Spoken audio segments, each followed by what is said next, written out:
exceptionally good hearing. There you go. Very good. All right, so we're going to go ahead and call the meeting to order. Welcome, everybody, today. Our first order of business, obviously, is to approve the minutes from our last meeting. Is there a motion to approve the minutes? So moved. Is there a second? Second. Motion seconded. Any further discussion? Hearing none, all those in favor signify by saying aye. Aye. Very good. Minutes are approved. Next order of business, resolution number 30087. Yes, Commissioners, this is a bid recommendation for work on the water tower in Tower Park, better known as the Waldo Water Tower. You have a memo in your packet from Travis outlining bids that were received back in the month of August and a recommendation to award a contract.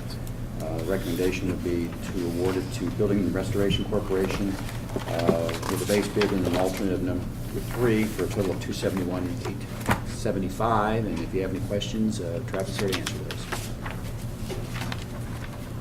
Okay, any questions of Travis in regards to the bid itself or the award to the contractor? No?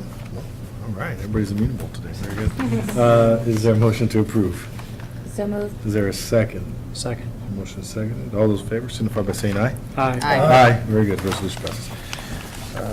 Resolution number 30088, in the Warnell House. Yes, Commissioners, this is a lease agreement with the Warnell House, Alexander Majors Museum. That's the two separate buildings, one over on Warnell and the other one over there adjacent to our property on State Line Road. You have a memo in your packet from Travis that outlined the scope of this agreement. And I know Anna Marie is here representing the organization Warnell and Alexander Majors Properties. And if Travis is there any questions you might have on it? And I know Denise, I think you've been working on this too, is that correct? And maybe Denise could give you a little background and then formally introduce Anna Marie. Great. Good afternoon, Commissioners. Good afternoon. Catherine? This agreement that we're proposing to enter into with the Warnell House and Alexander Majors Museums would allow them to formally use some of our property as parking, and then there's a portion of the right-of-way that they also use on occasion for overflow parking. In addition, over the period that the museums have existed, they have done a number of reenactments and other activities there. Some of it spills over onto our park property, and they always keep us informed about that. But this would sort of formalize that process. And in addition, the discussion is ongoing to make some of the programming more available to the park users, especially the users of the recreational program, the kids who are using after-school programs or summer camp programs. And I would like to introduce Anna Marie Tutera, who is the director of the museums. Good afternoon, Commissioners. Good afternoon. The Warnell House and the Alexander Majors House merged under one 501c3 nonprofit in 2011. So I oversee both properties and all of the programming and educational activities of those properties. The Warnell House is currently under construction for some major repairs to the foundation of the house. So it's temporarily closed. We'll actually be issuing a press release in the next few weeks that talks about how we've reached our goal for our capital repairs. Our project budget is around $300,000. And to report on some really exciting findings, we've been working side by side with an archaeologist as the restoration company has been excavating the top layer of soil. We've been working with an archaeologist, and we've found some really interesting items. The Alexander Majors House, right now, we are taking all of our programming that we would typically do at the Warnell House in the fall and moving it to the Alexander Majors House. So we're about ready to start our lineup of fall programs that include ghost tours and paranormal investigations and holiday programming for kids and families. A series of musical concerts, piano dedication. We just restored an 1870s piano in that house. And for 2014, we'll continue with programming, but at a much deeper level. We're doing a lot of outreach in the community to make our programs much more diverse and accessible. And we're likely going to be doing a rather large exhibit at the Warnell House in the fall of 2014. We're hoping to turn several of the rooms back into a field hospital as it was used during the Battle of Westport. And we're partnering with the Metropolitan Medical Society of Kansas City. They were founded in the early 1880s to do that. And then we'll continue with programming at the Majors House slowly but surely as we really build our capacity at that house, because it's still fairly new to us.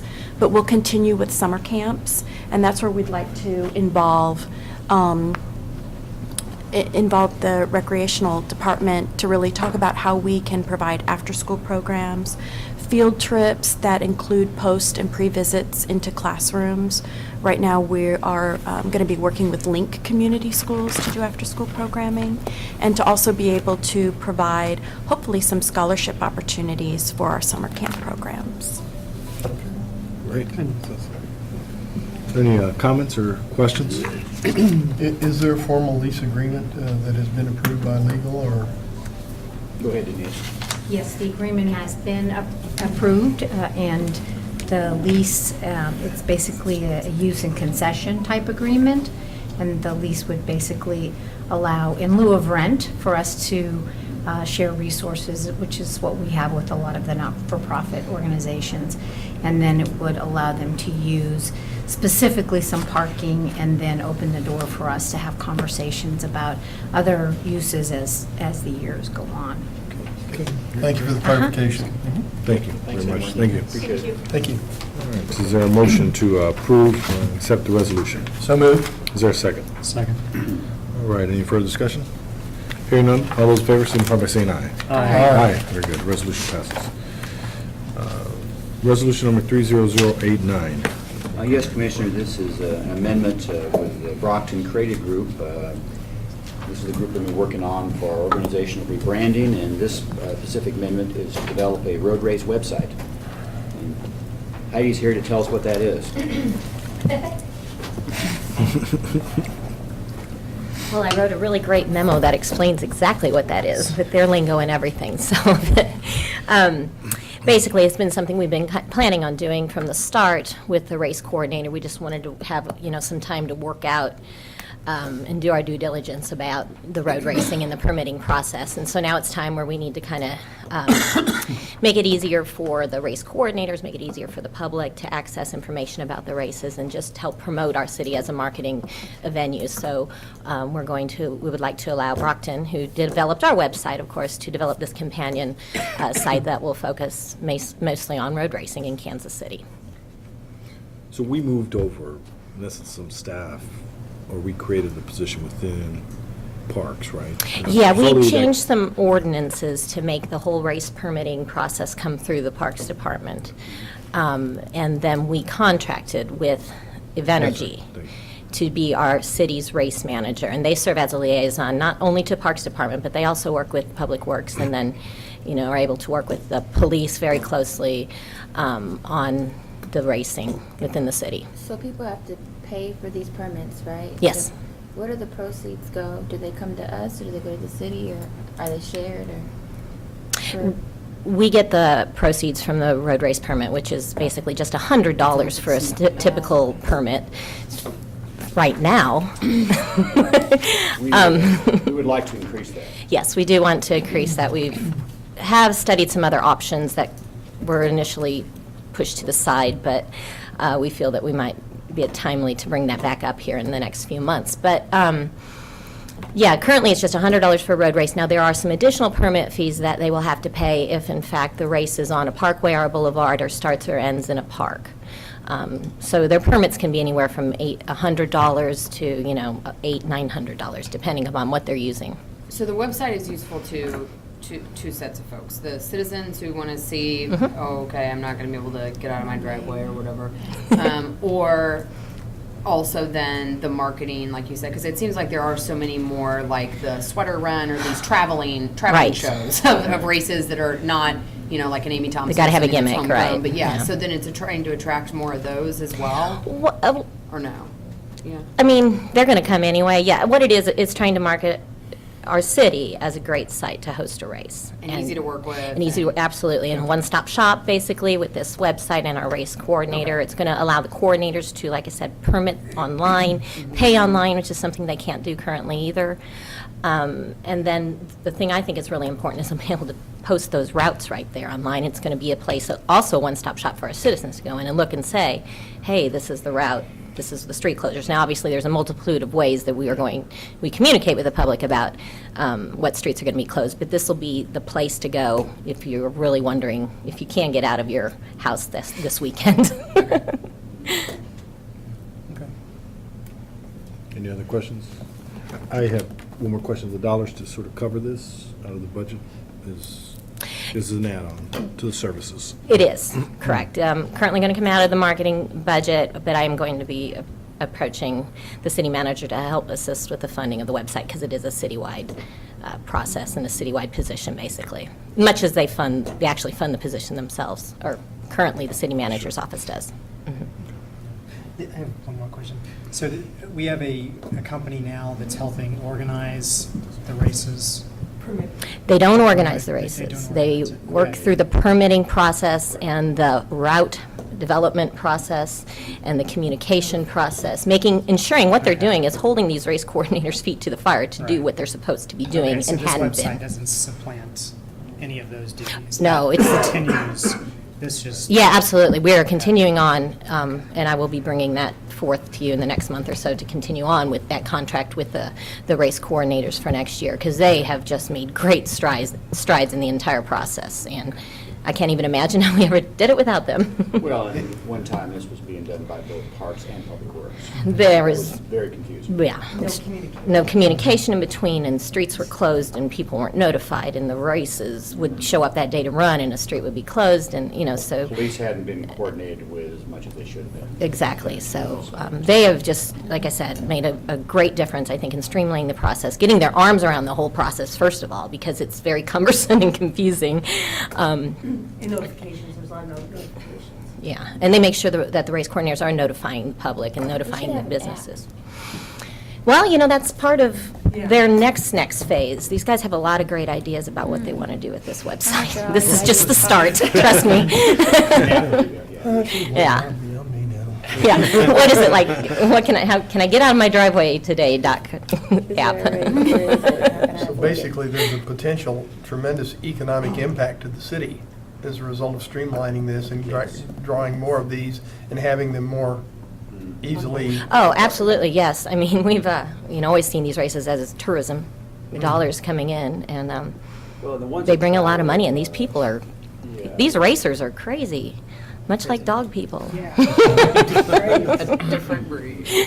A different breed. So we've become a race-friendly city. Yeah, we want to be a race-friendly city, and that's, again, part of the reason why we developed this position. Because there is a lot of revenue Are we up potential to in there. over 60 right now?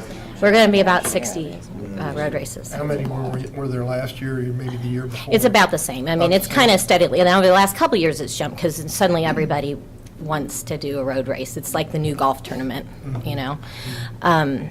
So last year, we saw the big jump. This year, it's kind of maintained, but we constantly get calls. But the good thing about having this race coordinator position is they look at the overall picture and the impact to certain areas. What was happening previously was like, we were permitting, Public Works was permitting, not really seeing, wow, this route goes 3 weekends in a row in the same area.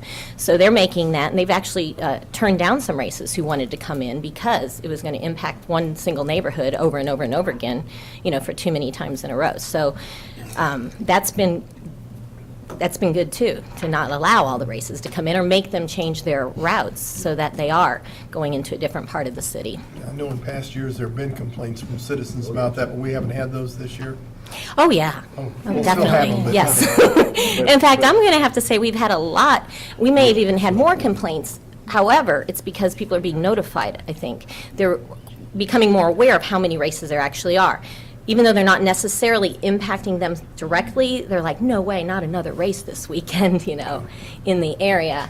So it's kind of a blessing and a curse that we're letting people know what's going on. But yeah, we're never going to make everybody happy. We're just going to try to make him as happy as we can.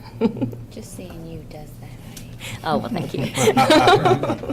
Wait till you should meet our race coordinator because, wow, should make you happy.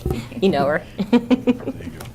Great. Well, thank you. That was a lot of questions or an issue that I think all of us sort of wanted to be educated on. And, you know, I Important, so. would love, and they would love to come in, Avenergy, and talk to you about what they have actually done with the race permitting process That'd be great. over the Yeah, if we can do it maybe for one of these, or if not. Or we can put a pre-board. Pre-board, so it would be fantastic. Give us time to talk about that. Yeah, it's And fascinating. especially if this is coming, as we've talked about, this idea about additional sort of revenue, fees. And stuff Yeah, like that. especially when we want to talk about the fees. Let's have a conversation about that soon. Just one thing, and I'm not necessarily suggesting this, but a lot of times when you can pay online or do something online, that there's like a convenience fee Charge. for that convenience. I don't know. I like the way you think. Okay, great. Any other questions? Hearing none, is there a motion to approve the resolution, the extending of the contract? So moved. Is there a second? Second. All right, motion is seconded. Any further discussion? Hearing none, all those in favor signify by saying aye. Aye. Aye, very good. Resolution passes. Thank you. Resolution number 30090. Yes, Commissioners, this is an amendment for our agreement with the Pershing Building. That's the building that's located on Pershing Road at Kessler, right on the northwest corner of Liberty Memorial or the Penn Valley Park area. And as you can see, we entered in this agreement back in 2001, 12-some years ago. We've done a couple prior amendments, and this is the third amendment. And Travis is here. And Travis, you want to give the board a little background on this? Or Denise, you handle this one too? Sure, actually, I'll defer this to Denise. All right. She'll give us your Okay. Okay. Keep not being Travis. Good afternoon again. In 2001, Parks was a party to the agreement which allowed for some shared, there was public funding involved in some parts of this. I believe it was the building of the IRS building. And then, as is frequently the case, when public dollars are used to do a building like that, a project like that, then there's some accompanying benefit to the surrounding area. And the Pershing building, which has part of its porch, actually, or a deck, that is actually on our property. And so we've been in an agreement with them, a lease agreement, and then in addition, they use our property to get into the parking garage. And one of the stipulations on the parking garage when it was built was that it would be open to the public. And so some changes, the property is currently in receivership, as I understand it. The new buyer has been in consultation with the law department to make clear a few things, including having access over our property specified in one of the documents, whereas previously it was assumed that they would be able to access the parking garage. And then in addition, the lease is transferred, then the use of the deck is transferred then to the new owner. So, and Paul Torline and Jason Swords are both here with the proposed buyer. If there are any specific questions, this was last amended in 2003 to change the use of that porch from a restaurant terrace for general retail. And then I think soon after the building went into bankruptcy. So. And one thing, this won't be signed by the commissioners until at the time of closing, so they can file this amendment with their closing documents. So we'll wait until they have it all wrapped up. Does that make sense? If there's questions. Are there any questions at this time? No? Okay, appreciate it. Thanks, appreciate it. Tom. Appreciate you being here. Yeah. Is there a motion to approve the resolution? So moved. Is there a second? Second. The motion seconded. Any further discussion? Hearing none, all those in favor signify by saying aye. Aye. Any opposed? No? Thank you. Good. Resolution passes. Resolution number 30091. Yes, Commissioners, this is an amendment with BNIM Architects for Hidden Valley Park Design. Again, you have a memo in your packet from Travis. And this is for additional design services related to the lighting of the trail. And again, questions to Travis? Are there any, Well, Denise is gone, so I'll take it. Yeah, I say Jimmy was the project manager on this one. I may actually have to answer this one. You may have to answer. Does anybody want to put Travis on the spot? See if he does. Will Okay. this satisfy our friend? Yes. That and the following, actually, this one is going to satisfy him. The second one on 9-2 will satisfy him more. Okay, great. Okay. Is there a motion to approve the resolution? So moved. Is there a second? Second. Motion seconded. Any further discussion? Hearing none, all those in favor signify by saying aye. Aye. Very good. Resolution passes. Resolution number 30092. Yes, Commissioners, this is a follow-up to the prior one. The engineering design was the one with BNIM, and then this is to actually do the work with a change order with Gunter Construction Company, who is the general contractor on the current job. Great. I assume there's no further questions or comments? All right. Motion to approve? Is it one? So moved. Is there a second? Second. Motion seconded. Any further discussion? All those in favor signify by saying aye. Aye. Any opposed? No. Okay, good. Motion passes. Resolution number 3009. Let's see, what are we on? 30093, correct? Yes, yes, Commissioners, we entered a contract back at the beginning of the year with Forget that they're doing both Gunter constructions. Construction Company for work on Cleaver Boulevard. This is the section from Rock Hill over to the Paseo. Project is currently under construction. And this change order number 2, as you can see spelled out in that second paragraph, deals with some tree pavement counts, quantities, bus shelter, and a couple other small items. If you have any questions about this $29,000 change order, Travis is here to answer those. Are we required to relocate the bus shelter, or would that be something ATA should do, or?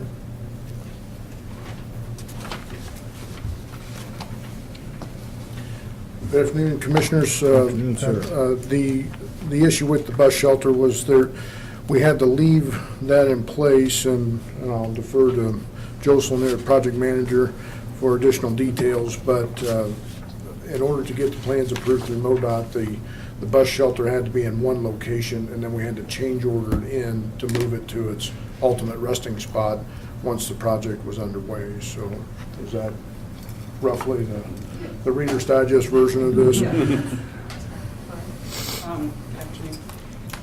I would just elaborate a little bit on that. There are 3 bus shelters in the project that are just being upgraded and renovated to a special design for that section of the boulevard that will match the other furnishings on that part of the street. And they were being enlarged and relocated a little further back, and the sidewalks have changed, so that some of that exact location of the shelter had to move because of the sidewalk changes especially.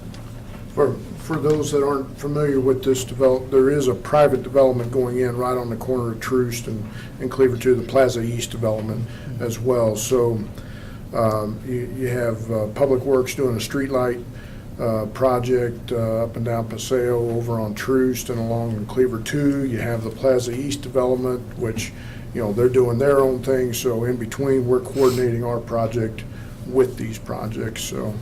So there's adjustments being made as far as driveways and so forth as we go. But still, we're upgrading and moving ATA bus stops. Yes, as part of this project. At our expense. As part of this project. Wasn't their move, it was our call because we're moving the locations. Yeah. I can see the moving, but upgrading, Well, I think part of it is we're upgrading in order to sort of meet the standards of which we're sort of improving the Okay. boulevard, so. I think it would look a little out of place if we created details. Yeah, yeah. I just add one. The upgrades are really not, I shouldn't have probably said upgrade as much as we're just painting them black to match the rest of the street furnishings. We're using their standard design. okay, It will be a fairly standard shelter, I understand. but it will have LED solar lights. All right, great, good. Then I have a question about it. It says changes in tree count. Who's responsible for taking care of the trees and replacing them? If they don't? That would be ours. Actually, I think he's in the audience today. His name's Forrest Decker. Any tree that's in the city, and Forrest can elaborate on this, they fall under our jurisdiction. So Okay. if they're within the right of way.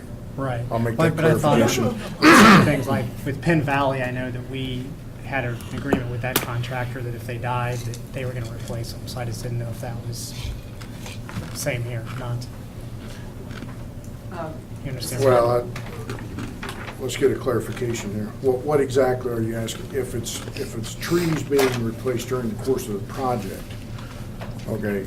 In other words, if they put in a tree and it dies, that's on the contractor. Okay. But with the relocation of the driveways and so forth, there's some trees that have to be taken out as Right. part of this work. So those trees being replaced, there's a tree planting plan, there's a whole landscape plan that goes along with this, as well as some of the BMPs for the drainage system along those streets, along Troost and on Cleaver too. So, so that, the ultimate care of those will fall back to Parks and Rec. Okay, great. Okay. Thanks. Great. Thank you. Exciting project. It's going to look great when we get done with it. Is there a motion to approve the resolution itself, the change order? So moved. Is there a second? Second. The motion is seconded. Any further discussion? Hearing none. All those in favor signify by saying aye. Aye. Very good. Resolution passes. On to the director's report. Travis, major construction.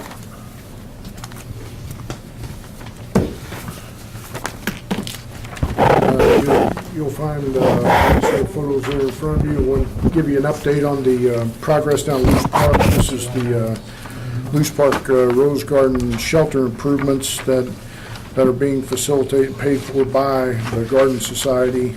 Kip Davis is the contractor on that. It's about a $110,000 project.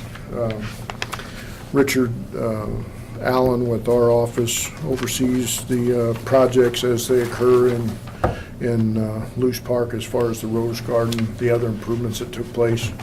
Richard was the project manager on those.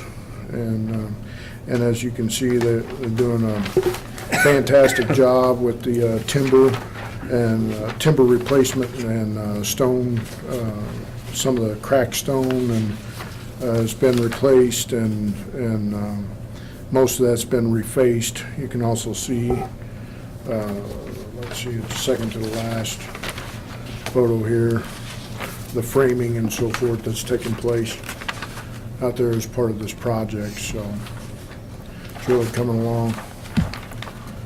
Thanks, John. That looks good. Any questions on that? The other project that I wanted to bring up is that we're just about ready to release a request for qualifications for the Washington Square Park master plan.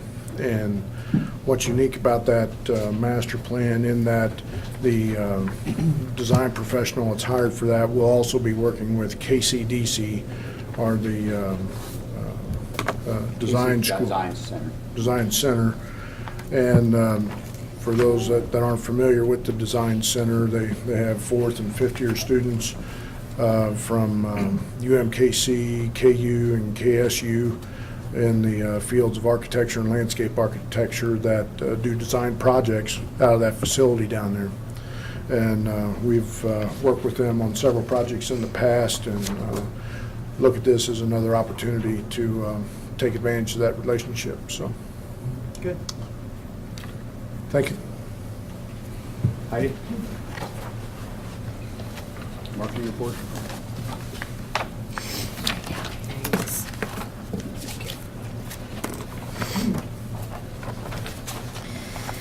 Well, now that I've asked you to approve another website, I thought I'd show you how ours is working.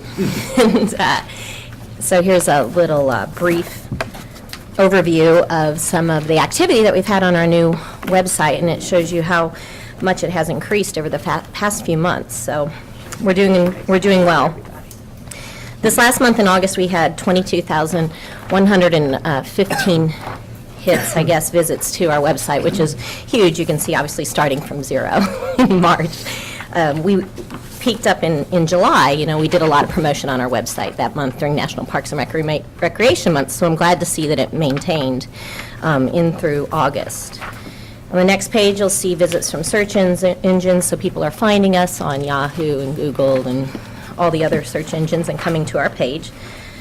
So they're searching for us and not necessarily coming directly to the site. Visits from Facebook have gone up substantially as well. In August, we did a Splash Special coupon where we offered $3 admission to both of our water parks if you came onto the site, and that really worked well. We had 1,300 downloads of that just from visits to our website. So I'm not sure how many people actually turned that around and took it in and did it, but at least they got it off of our website. Total conversions, this means people who are coming to our site and doing something, not just looking around, has just increased immensely. 2,400 or so people came to our site and actually submitted a request form or requested a permit or downloaded something that's on our site. So that's good. They're being quite active when they come on to kcparks.org. And then this last one just shows you all the numbers that we are tracking and that we have started tracking since our site went live in March. And you can see, the majority of them have increased, substantially. And this is also following our social media with our Twitter and our Facebook, Instagram activity as well. So you can take that home. I may have asked this at a past meeting. I know that Brockton did a lot to revamp the website, but have they also been involved in our Facebook and Twitter and using whatever know-how they have and all that to really beef it up and make sure we're doing everything we can to... Yeah, they worked with they have a special word for it, social media optimization or something like that. And yes, they have. I mean, we've had Facebook. We've had that for quite a few years. YouTube as well. But since we started working with Brockton, we got our Instagram and our Twitter pages. But have they assessed our Facebook page to say, okay, you guys are doing all the right things? Mm-hmm. Yeah, we talk about it. We meet monthly and we come up with ideas of things that we can post on and kind of proactively look ahead and see, what kind of, campaigns, or for lack of a better word, we can, run to kind of generate people to get to our Facebook site. And we did a lot of that in July, of course, during, National Parks and Recreation Month when we did our Park It Forward program. But yeah, that's part of what we're doing. Are they tracking? We have, if you look, you can see, on Twitter, and just for instance, our followers, have come from 0 to 531 in a few short months. So that's pretty good, I think. Do they follow, or are they tracking retweets of things that you're saying about parks? Not just the use of the not just use of the hashtag. They're if you tweet something and somebody else retweets it. I don't know. I don't see retweets on this report. I mean, you can see retweets on our Twitter page, but I mean, I can surely add that to it. Okay. It's always exciting when somebody retweets, I'll tell you. I get a big kick out of it. Well, I think it's fair to say, though, that we're just kind of getting ramped up in that area right now, too. Oh, yeah. I mean, a year ago, we didn't have a Twitter account, right? Mm-mm. Okay. And so I think we're making progress, but we got a ways to go there. I think we're doing good. Thank you. Great. That's great. That's exciting. You guys need to learn to tweet on your page. Yes. The tutorial, I've been waiting. I've been promising to come get it, I know. I'm always waiting for a tweet from the Kansas City Parks Board, and I never get one. We're going to do better. You will. This last year, you're going to Is there a see motion? Oh, no, I'll be like, stop. Is there a motion to tweet? So moved. If you'll come to my office and do it for me. Great. I want one more social media to manage. Yes, thank you. Very good. Okay, just a few things. You may know that the City of Fountains Foundation online auction of the fountain paintings is going on currently. If you go to kcfountains.com, their website, they've got, gosh, it's, I don't know, I'd say almost 24 paintings that have been painted over the summer. And half of the proceeds will go to support the, Make-A-Wish or Wish Upon a Fountain campaign that's going on. So there's some neat stuff up there. You might want to check it out. We had our Dippin' Dog swim party this past weekend. It was insane. I don't know if any of you made it. I didn't see any of you there, but it was hard to see through all the dogs. We had one at the Bay on Saturday, and we doubled our numbers from last year, which is great. So we had probably 80 to 90 dogs at that, and we had 300 at the Springs on Sunday. It was wow. Maybe we Did your can wife start make making it? these dog lovers pay. They do. Oh, they do? $10. We can do it more often. I was like, what else can we do with these dogs, people? Good dog. I'm sorry, the dog's day. I was trying to think, can we have take your dog to ride the train day, up there at Kansas City Northern Railroad? I Or just wondered if we put a dog on the float. There's some dogs that can surf. Yeah. They can water ski, they can surf. We call it a fur I rider. think I saw a squirrel surf. So, no, it was fun. I think, in fact, it was so large that next year we're going to have to look at doing kind of two, maybe small dog time, big dog time. So, they all get along pretty well, but those poor little small dogs are. Yeah, that's, Speaking of dog parks, can you give the board an update on that, please? Or is that on your? No, it isn't, because I haven't heard from, I will touch base with the guy in North Yeah, Kansas I went City. through city council last week. Okay. So it's a green light now to build the dog park. Okay. So it's just a matter of getting a groundbreaking schedule. And the dog Yeah, in the North Kansas City Park. I will shoot him an email after this. Joint venture between the two cities. Yeah. We do have the dog park tunnel. It's in. Oh, I heard about the tunnel. Yeah. So, That's to be installed then. Right. For the dog park. yeah, Beneful, or Purina did an event at Penn Valley Dog Park on August 17th, and they donated a dog tunnel. It's really kind of cute, and money to install it, and so we thought we'd put it in this new dog park. Okay, so that was fun. We have Red Friday coming up this Friday. We will have 6 fountains dyed. The bridge over Brush Creek the lights will be turned on red. We're going to have Chiefs flags on the Sister City Bridge, and will be some Chiefs logos painted around, particularly for us on Ward Parkway. They're going to do a large Chiefs logo right there at the curve. What is that school? Pembroke? Yeah. There's also going to be one at the Liberty Memorial, and I know they'll have another one in the Nelson Atkins Park. So war paint will be down at J.C. Nichols in the morning, and it sounds like a big day. I saw their news release. They're doing tons of things. There's going to be airplanes in the sky with red Banners. smoke, thank you. I'm like, what's the word? That doesn't sound good, smoke coming out of a plane. It's red, though, okay. And then also this weekend is the Brush Creek Art Walk, which is the second year we've been doing this, and it's a really cool event. We'll have the plein air painters out there all along the banks of the creek, and they start all day Friday, all day Saturday, all day Sunday. They have to complete their paintings. Friday evening, they're doing a new event, which is a paint out, and it is going to be around the Spirit of Freedom fountain. Each artist will get 2 hours to paint, and then they'll be awarded a prize right there on the spot for doing, I guess, the best paint out painting. And then Sunday, of course, is the big concert finale, and that's in Tice Park, starting at 3 o'clock to 8 o'clock, and they've got some really great bands that are playing there, and again, like I said, it's free. And then all of the artwork will be on display during the month of October at the Bruce R.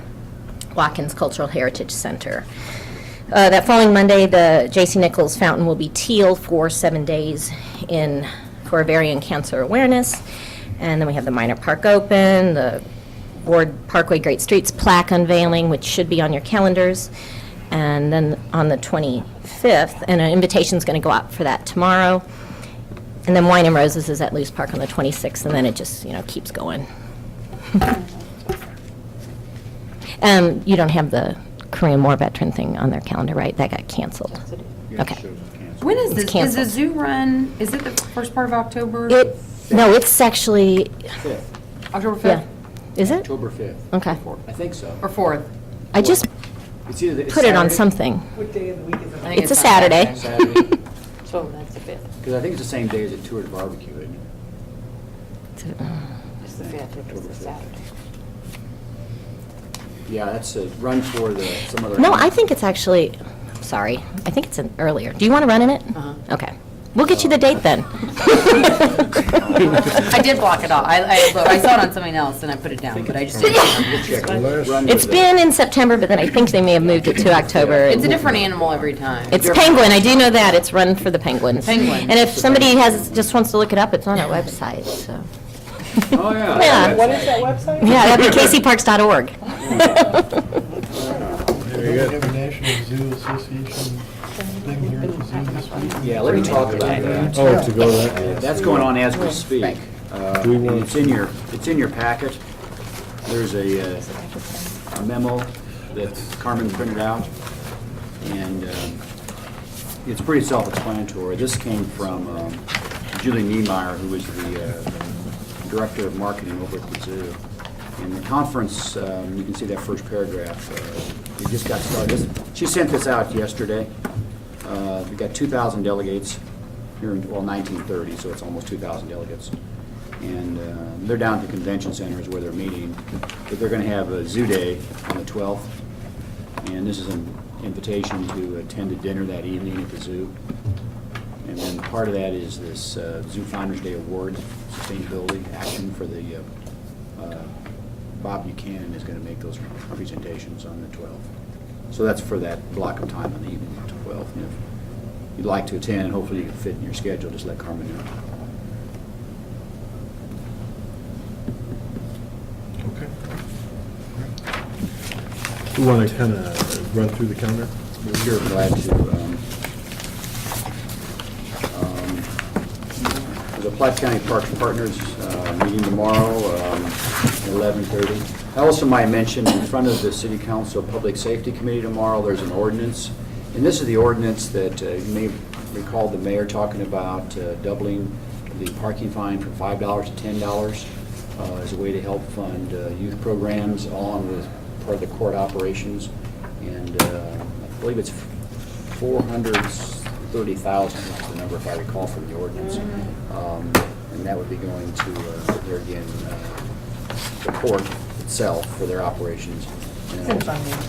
Is it finance? I thought it was in public safety committee, but, okay, I'll double check on that for you. Did you see the ordinance? No, I have not seen that. Okay. I was supposed to get a pre-meeting. Get a pre-meeting on it? Okay. Yeah, they have to say it too. Okay. Anyway, it would benefit our funding for our youth programs is what it would be. And that happens to be in committee tomorrow. And then the rest of the month, you've got a Starlight Board meeting, our board meeting on the 24th. And then, of course, we talked about this plaque on Ward Parkway that Heidi made reference to earlier for the 25th of September. And then just quickly looking at October, of course, the NRPA conference starts up that second week. So no more board meeting on the 8th. And then the next board meeting would be on the 15th of October. And you added November and December in here too, Carmen? Yes. So that kind of gets us to the end of the year. So that gives us 2 meetings in October, and then 2 meetings in November.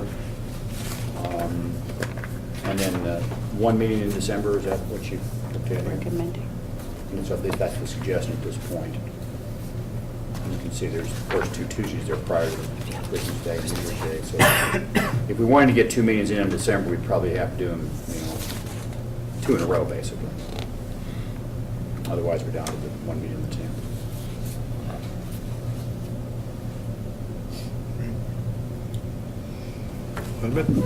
Anything else? You got a I think we're going to go into executive session for the redhead. I would like to make a motion that we go into closed session to discuss real estate pursuant to section 610.021 parens 2. Very good. All right, so Commissioner Donovan? Yes. How do you vote? Yes, very good.